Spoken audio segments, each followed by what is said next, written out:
Same اور Tom ایک جیسے جڑواں بچے تھے۔ وہ اتنے یکساں تھے کہ ان کی ماں کو بھی کم از کم زمین پر اپنے ابتدائی دنوں میں ایک دوسرے سے فرق کرنا مشکل تھا۔ تاہم جب ان کی ظاہری شکل کے علاوہ ہر چیز کی بات کی جائے تو وہ ایک دوسرے سے بہت مختلف تھے۔ سام کا کوئی دوست نہیں تھا، جبکہ ٹام ایک بہترین دوستی بنانے والا تھا۔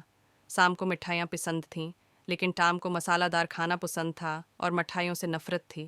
سام ماں کا پالتو تھا اور ٹام والد کا پالتو تھا۔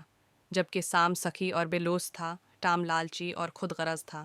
جیسے جیسے سام اور ٹام بڑے ہوئے، ان کے والد اپنی خوش قسمتی کو ان کے درمیان برابر بانٹنا چاہتے تھے۔ تاہم ٹام نے اتفاق نہیں کیا اور اس نے دلیل دی کہ جو بھی زیادہ ذہین اور مضبوط ثابت ہوگا اسے دولت کا بڑا حصہ ملنا ہوگا۔ سیم نے اتفاق کیا۔ ان کے والد نے دونوں کے درمیان مقابلہ منعقد کرنے کا فیصلہ کیا۔ اس نے دونوں بیٹوں سے کہا کہ وہ جتنی دیر چل سکتے ہیں چلیں اور غروب آفتاب سے پہلے گھر لوٹ جائیں۔ مال کو فاصلہ طے کرنے کے تناسب سے تقسیم کیا جائے گا۔ انہیں وقت کی خبر رکھنے کے لیے گھڑی لے جانے کی اجازت نہیں تھی۔ اگلے دن سیم اور ٹام چلنے کے لیے نکلے۔ یہ کافی دھوپ والا دن تھا۔ سام دھیرے دھیرے اور ثابت قدمی سے چلتا رہا، جبکہ ٹام ایک سپرنٹ میں چلا گیا کیونکہ وہ ریس جیتنے اور اپنے والد کی دولت کا ایک بڑا حصہ جیتنے پر تلا ہوا تھا۔ سیم جانتا تھا کہ جہاں تک ممکن ہو دوپہر تک پیدل چلنا اور دوپہر کے وقت گھر کے لیے چلنا مثالی ہوگا، کیونکہ گھر واپس جانے میں اتنا ہی وقت لگے گا۔